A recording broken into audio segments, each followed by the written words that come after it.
Hey guys, let's get straight to the point. The first reason it's absolutely because of the B-raw footage that you get out of the BMPCC4K camera.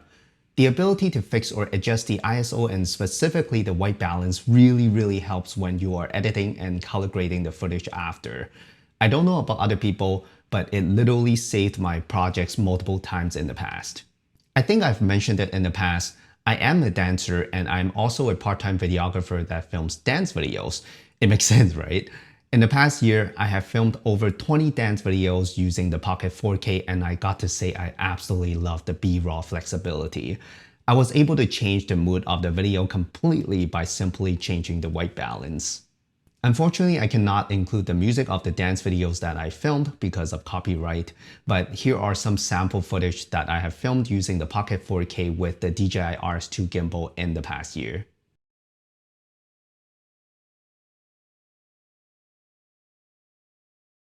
Keep in mind that I'm not saying RAW because there is a true RAW codec that I have never experienced.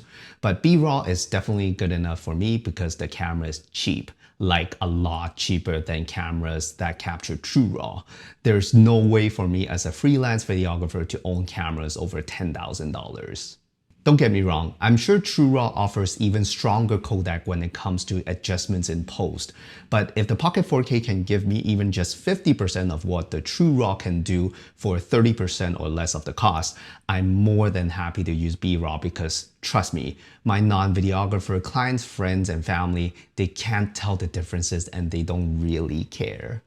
When I'm filming a dance video, a lot of times the environment is not fully controlled because of the location, time, cost, and I'm usually a one-man team, so there's almost no way that I can make sure everything is perfect, especially lighting. That's why having the flexibility to fix what I did wrong on set is very important to me, and B-RAW does it very well. I know we should always try to get things right on set, which I'm getting a little better in recent projects, but using B-RAW is like having insurance coverage that also allows you to change the mood of the video in post, just in case if you have changed your creative mind. Maybe you want the video to have a warmer tone after filming it, right? I did that. Besides the flexibility, B-RAW is also a very compressed and strong codec that holds a very wide dynamic range on the Pocket 4K. If you look at the waveform graph of a B-RAW video, they are usually very compressed, so it is completely up to you to stretch it to however much you want, which gives you a lot of room for creativity. Usually all the highlights and shadows are very well protected unless you have lights blasting directly at the camera. To me, it is completely fine to blow out those highlights because the audience will expect those highlights to be blown out, just like how we see strong lights with our own eyes. You don't really have to protect all the highlights all the time. You might be wondering, since I started with the Pocket 6K, sold it, and switched to the 4K, did I see any differences in terms of image quality? To be honest with you, not really. Yes, the Pocket 6K has finer noise compared to the 4K because of the higher resolution, but it is not that much of a difference because the noise reduction in DaVinci Resolve is just so good, like very good. If you have never used the noise reduction in DaVinci Resolve before, you will be very surprised because it can literally remove over 50% of the noise in the image, including the super ugly dancing color noise. Noise reduction is part of my workflow anyway, so Pocket 6K versus 4K in terms of noise doesn't really have a huge difference to me. But keep in mind the noise reduction feature is very demanding on your computer. My 2019 16-inch MacBook Pro can barely keep up having some dropped frames during playback, so you will need a very powerful computer in order to utilize the feature. By the way, yes, if you do a lot of special effects on your video where you need as high resolution as possible, get the Pocket 6K. I don't do any special effects at all, so Pocket 4K works very well for me. Besides the image quality, which is the most important thing on a camera, the second reason is the lens choice. When I was using the Pocket 6K, I was happy with my Sigma 18-35, which is an amazing lens for its value, but that's pretty much it because the 6K uses an EF mount.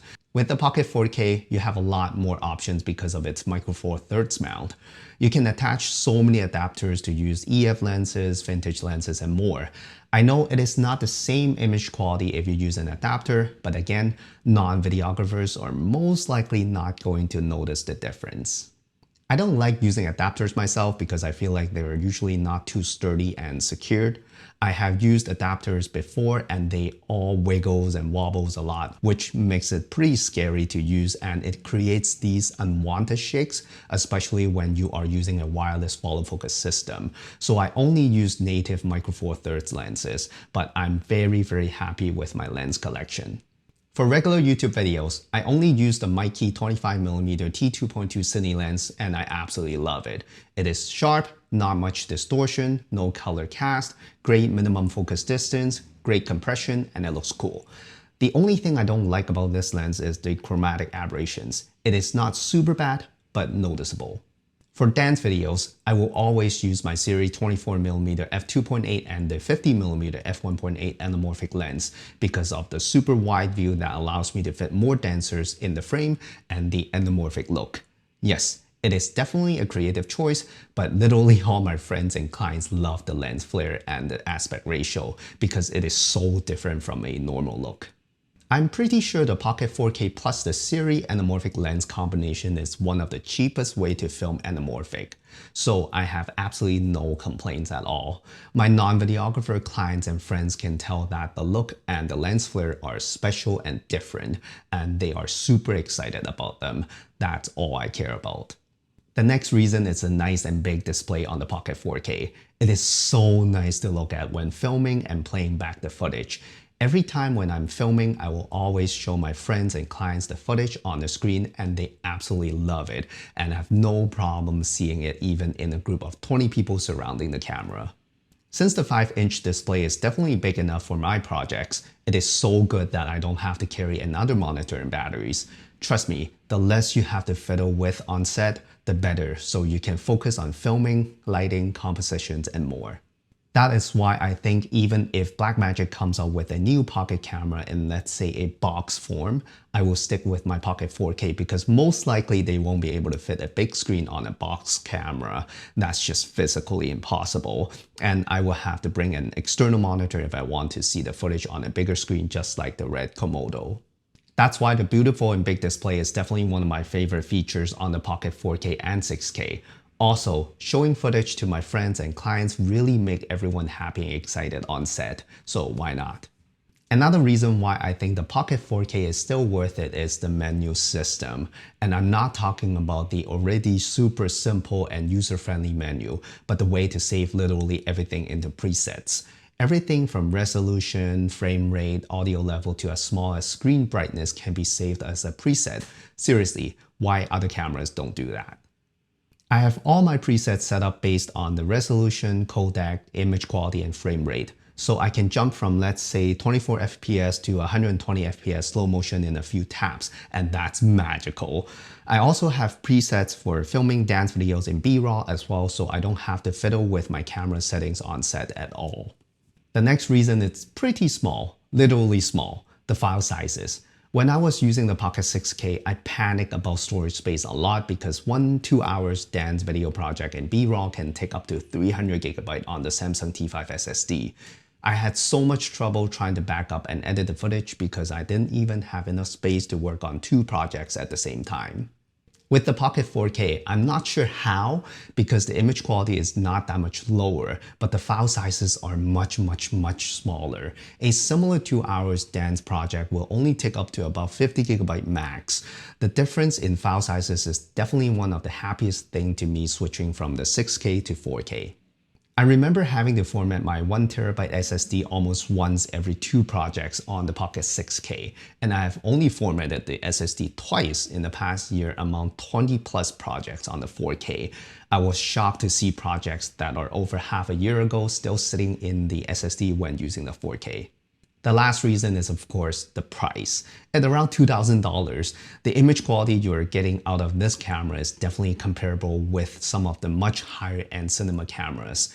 Yes, some cinema cameras now have continuous autofocus, but if you are going to use cine lenses or anamorphic lenses, so far I think they are manual focus only, so autofocus doesn't really always apply.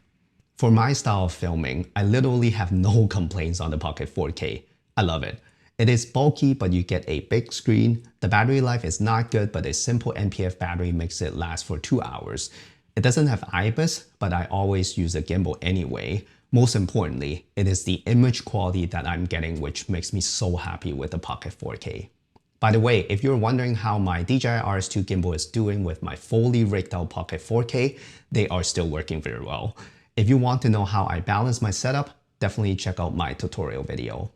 That's it. Those are the reasons why I think the Blackmagic Pocket 4K is still worth it, and it will still be even when the new version comes out, because everything is good enough for my style of filming already, and hopefully it is good enough for yours too. Let us know what you think in the comment section below. What is your favorite video camera? Thank you so much for watching, and I'll see you in the next one.